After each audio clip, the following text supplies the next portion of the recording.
Bank of Maharashtra Vadakara ശാഖയിലെ മുൻ bank manager 17.20 കോടി രൂപയുടെ സ്വർണവുമായി മുങ്ങിയ കേസ് ജില്ലാ ക്രൈംബ്രാഞ്ച് അന്വേഷിക്കും. വടകര ഡിവൈഎസ്പി ബാലചന്ദ്രന്റെ നേതൃത്വത്തിലുള്ള സംഘമാണ് കേസ് അന്വേഷിക്കുക. ബാങ്ക് ഓഫ് മഹാരാഷ്ട്രയുടെ വടകര എടോടി ശാഖയിൽ നിന്ന് 26 കിലോഗ്രാം സ്വർണവുമായി മുൻ മാനേജർ മുങ്ങിയതായാണ് പരാതി.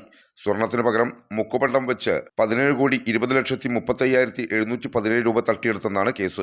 തമിഴ്നാട് മേട്ടുപ്പാളയം പാത്തി സ്ട്രീറ്റ് സ്വദേശി മധു ജയകുമാറിനെതിരെ ആദ്യം വടകര പോലീസ് കേസെടുത്ത് അന്വേഷണം തുടങ്ങി.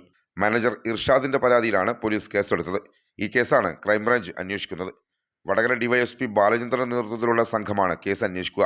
Vadakara CI N Sunilkumar, 3 sub ഇൻസ്പെക്ടർമാർ, ASIമാർ എന്നിവരുൾപ്പെടെ 10 അംഗങ്ങളാണ് അന്വേഷണ സംഘത്തിൽ ഉള്ളത്. പ്രതി മധു ജയകുമാറിനെ കണ്ടെത്താൻ ഇതര സംസ്ഥാനങ്ങളിലേക്കും അന്വേഷണം വ്യാപിപ്പിച്ചിട്ടുണ്ട്. സൈബർ സെല്ലിന്റെ സഹായത്തോടെ ഇയാളെ കണ്ടെത്താൻ പോലീസ് ശ്രമം തുടങ്ങി. പ്രതിയുടെ ബന്ധുക്കളുടെയും സുഹൃത്തുക്കളുടെയും വിവരങ്ങളും സാമ്പത്തിക സ്ഥിതിയും മറ്റും പോലീസ് ശേഖരിച്ചു വരികയാണ്. പ്രതിയെ കണ്ടെത്താൻ ലുക്കൌട്ട് നോട്ടീസ് പുറപ്പെടുവിക്കുവാനുള്ള നീക്കത്തിലാണ് പോലീസ്. 3 വർഷത്തോളം ബാങ്കിന്റെ വടകര ശാഖയിൽ മാനേജരായിരുന്ന മധു ജയകുമാർ ജൂലൈ 6 എറണാകുളം പാലാരിവട്ടം ശാഖയിലേക്ക് സ്ഥലം മാറിപ്പോയി. പുതുതായി ചാർജ് എടുത്ത മാനേജർ നടത്തിയ പരിശോധനയിലാണ് തട്ടിപ്പ് മനസ്സിലായത്.